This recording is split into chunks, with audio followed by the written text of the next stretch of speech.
আপনি বড় কপালওয়ালা মানুষ যদি কেউ আপনার বিশ্বাস নিয়ে খেলে।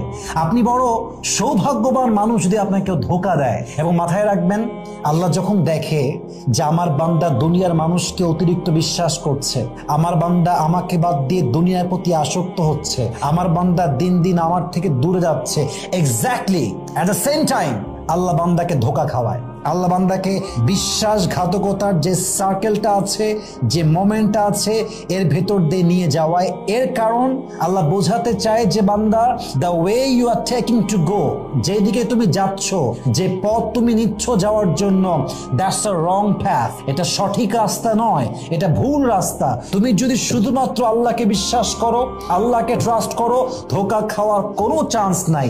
তুমি যদি মানুষকে বিশ্বাস করো, তুমি একবার নয়, তুমি শতবার ধোঁকাবাজির শিকার হবা, শতবার বেঈমানের শিকার হবা। ঠিক কিনা বলেন?